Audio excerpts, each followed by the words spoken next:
Welcome to today's Explainer. We're going to be unpacking a deeply unsettling event, a situation where a perfectly ordinary day suddenly turned deadly, and where an incredible technological lifeline collided with a tragic human system failure. We're diving straight into the absolutely critical topic of preventing accidental vehicle entrapment deaths. It's a heavy subject for sure, but it demands our attention. Because understanding exactly what went wrong in this specific incident is the very first step toward making sure it never, ever happens again. Okay, let's dive right in. We really need to start with a medical term that's crucial to understanding this whole situation: positional asphyxia. Basically, this is a deadly condition where a person gets trapped in a physical position that mechanically prevents them from breathing. It doesn't mean there's a lack of oxygen in the room. It just means the body is compressed or angled in such a way that the lungs literally cannot expand. And this grave reality is exactly how 16-year-old Kyle Plush lost his life. He was trapped in a way that slowly and completely robbed him of his ability to breathe, entirely by accident. So here's our roadmap for today. First, we'll look at a deadly ordinary day.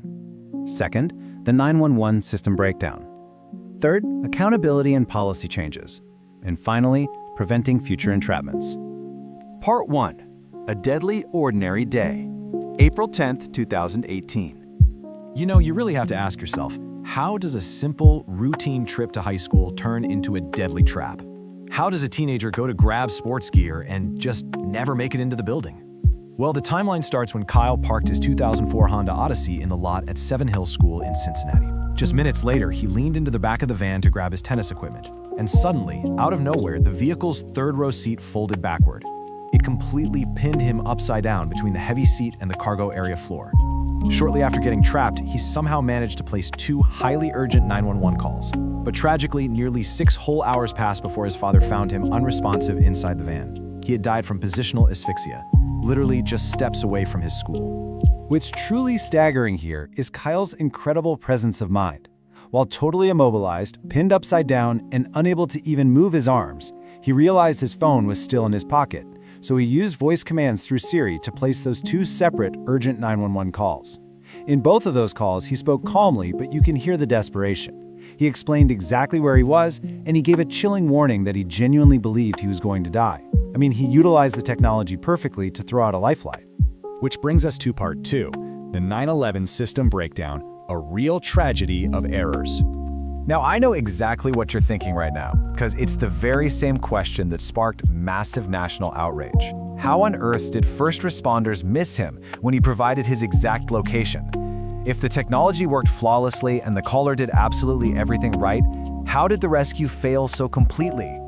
The disconnect here is just mind-blowing. On one hand, you have Kyle, who provided incredibly specific, actionable details. He gave his age, the exact make and model of the car, a 2004 Honda Odyssey, and his precise location in that specific school parking lot. But on the other hand, the actual response was severely deficient. A sheriff's deputy was dispatched to the scene, but shockingly, the deputy didn't even step out of the patrol vehicle to conduct an on-foot search of the lot. And to make matters worse, during Kyle's second call, those critical, life-saving details were not fully communicated with the necessary urgency to the responding officers. The data was all right there, but the execution totally failed. Let's move to part 3, accountability and policy changes, the aftermath. As you can imagine, the immediate aftermath brought intense, well-deserved scrutiny to the local 911 system and emergency response procedures. Multiple reviews were launched, both internal and external, and these eventually forced some much-needed policy changes within dispatch operations and the police department. Seeking accountability, Kyle's family filed a lawsuit against the city alleging severe negligence. A settlement was ultimately reached years later in 2023. It was an incredibly long, painful road to hold the system accountable for dropping the ball when a teenager's life was quite literally on the line.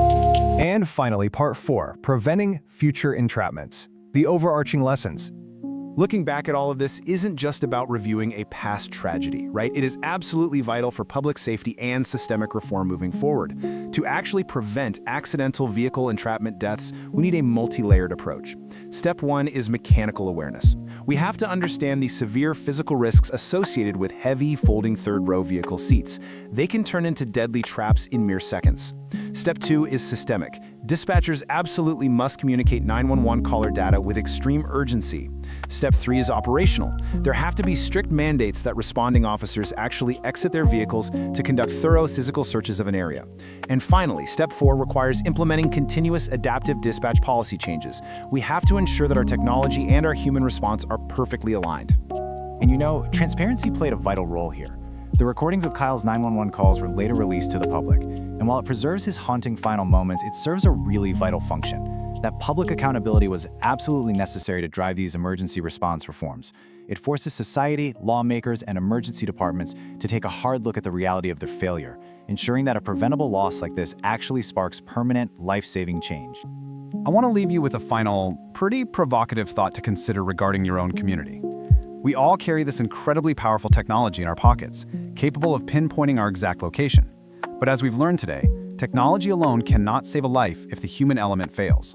Are our emergency systems fully equipped to bridge the gap between a caller's exact data and a responder's action? It's a question every local infrastructure must be able to answer